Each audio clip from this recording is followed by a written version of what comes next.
Alright, the Eagles take on the Patriots Sunday, and it's looking like it'll be a sack fest, with one of New England's starting O-linemen officially out. Plus, Juju Smith-Schuster is in jeopardy of missing time. The Birds still haven't decided on a punter, but worked out an intriguing linebacker prospect. And can Jalen Hurts do what 17 other quarterbacks couldn't? But first, let's run it.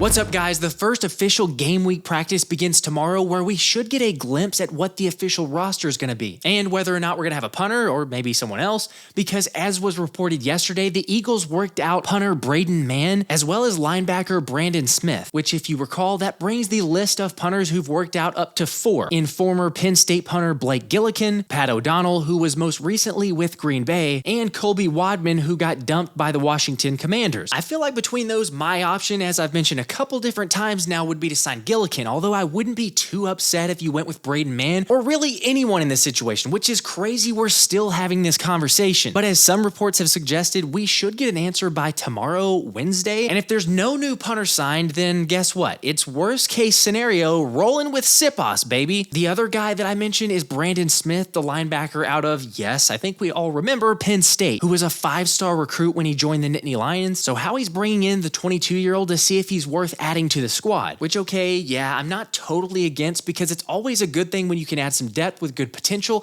And like we've been talking about, why in the world do we have only 3 linebackers on the 53-man roster? Of course, yes, Philly did just bring back Nicholas Morrow to the practice squad, a fantastic decision, by the way, because of his familiarity with the defense and him being around Sean Desai for an entire summer. Although Brandon Smith is intriguing with his size being 6'3", 240 to 250 pounds, and in case you weren't aware, ran a 4.52 at the 2022 Combine, who was a former 4th-round pick by the Carolina Panthers, but didn't work out before being cut. Now, obviously, not a great sign to have someone cut, especially so young in their career, because most of the time, teams aren't going to forfeit the flexibility of a rookie contract unless they're pretty sure the dude's not worth it, so it kind of brings up a few red flags. However, the Dallas Cowboys were also linked to Smith and potentially reuniting him with Micah Parsons, but despite having pretty much all the physical tools, he obviously needs time to learn and grow, which is why I feel like the Birds having him to come in for a workout is more of a potential sign him to the practice squad, because this dude ain't coming in day one and contributing. If anything, like we talked about earlier, Nicholas Morrow would be a guy to come in a spot where you need him, whether it's injuries or matchup scheme you want to run for a specific week. As I think we're all most aware, players can move back and forth from the practice squad 3 separate times throughout the season. I mean, it wouldn't be too surprising if Philly were to sign Smith, because as we've seen, this is the type of player that Howie likes to mold and go after, and a big physical guy who can move and make plays. So if we're talking about just a pure practice squad signing,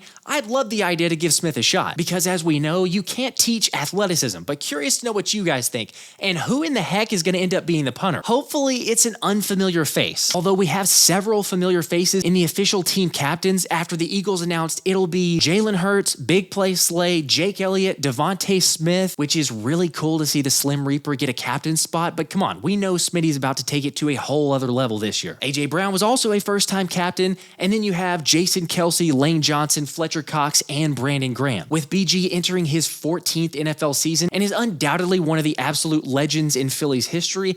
In fact, changing the course of history while making all of our lives a little bit sweeter. Yet he begins this season just 11 games away from the most games played in Eagles history, while also being 6 sacks from 3rd all-time in the Birds franchise ranks and needing just 12 tackles for loss to vault into the top 20 in NFL history. I mean, this has got to be one of the best stories in not only Philadelphia history, but also NFL history, because maybe I'm alone in thinking this, but whenever BG tore his Achilles in 2021, I kind of thought his career was over. So the fact that he came back and had a career year last season, as well as coming back to the city of brotherly love to make another run at it, is nothing short of awesome. And now we get to watch him make his march on the most games played record, currently held by our favorite kicker, David Akers. Hopefully after week 3, BG will have surpassed the receiving great Harold Carmichael, and then after 3 more weeks, Weapon X Brian Dawkins will be passed. Although, had Philly not made the unforgivable decision to not re-sign B-Doc, it's not crazy to think this record would have been out of reach. Regardless, assuming BG can stay healthy, the 35-year-old will supplant Mr. Green Acres in the game against Buffalo on November 26th. It's probably not shocking that I say my favorite moment in BG's career was the strip sack in the Super Bowl. While we're discussing the Eagles over the Pats, the New England's placed their starting right tackle Riley Reiff on IR, and he'll now miss the season opener on Sunday. Not exactly how you want to go into it. to it, especially since whoever's replacing him, like Thomas Peterson shared, will most likely be facing the dangerous mixture of Hassan Reddick,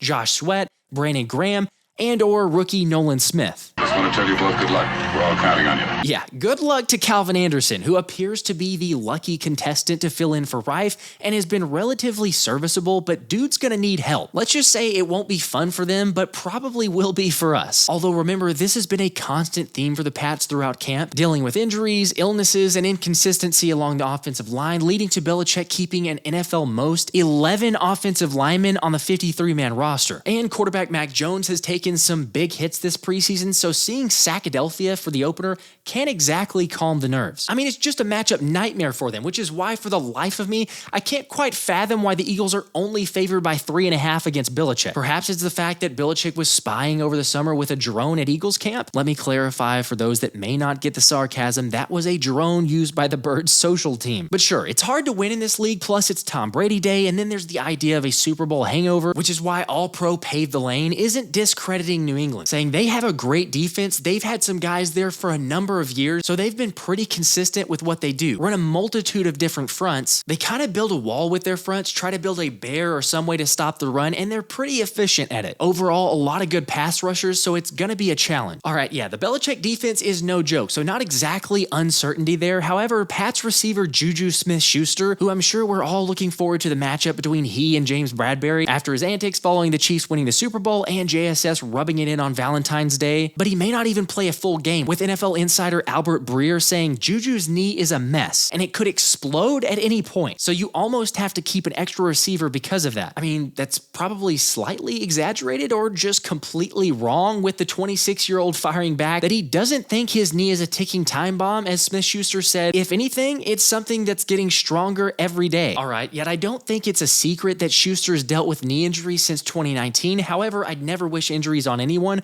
Hopefully JSS is right and he'll be 100%, which I tend to believe the guy who it's his actual knee. I just want no excuses though after Bradberry locks him up. You think football is still fun?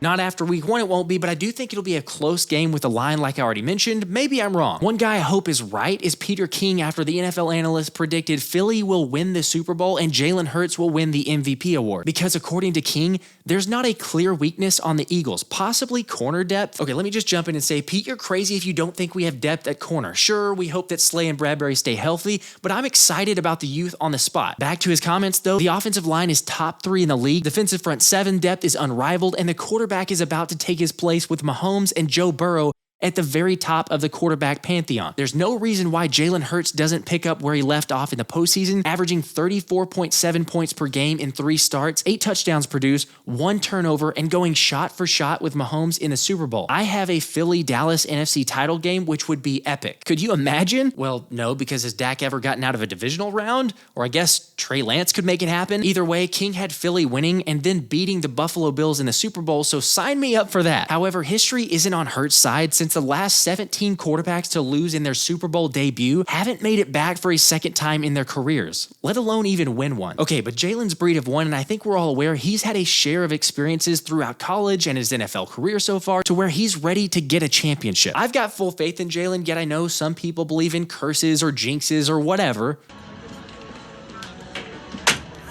What the hell? There, problem solved. Look, this squad is too loaded. Honestly, as long as we don't ever have to trot our QB2 out there, except for maybe blowout wins, I think we'll be fine on offense. And then on the defensive side of the ball, I realize some of you in the comments have said there's some questions at linebacker or safety, which is fair, but I'm supremely confident that we'll get more than enough from Nakobe Dean and Zach Cunningham, while Sidney Brown will be starting soon if it isn't already the opener. Since I mentioned that, we still don't know officially with Sirianni dodging the who will be the starting safety question at his presser today, although we did get a look at the unofficial depth chart that got released by the Eagles, yet it's curious to see that there's still 4 running backs listed as the potential starter in Kenneth Gainwell, Rashad Penny, Boston Scott, and DeAndre Swift. Plus, looking at the defense, the will has not been confirmed as Zach Cunningham and Christian Ellis are still vying for the spot, although like we've seen towards the end of training camp, it appears that Zach Cunningham is pretty much a lock next to Dean. And then if you look at safety there's Terrell Edmonds or Justin Evans next to Reed Blankenship, Blankenship, and interesting that Sidney Brown is listed as the backup to the Ghost. I'm still holding out that it's the Rook to get the spot, although we should get an official look really soon. Reminder, live show tomorrow, the Wednesday link at 7 p.m. Eastern, where we'll have the Philly Shakedown, Philly 500, and Joey Shakes, while looking ahead to Sunday's opener. Hope to see you there. This has been the Philly Special.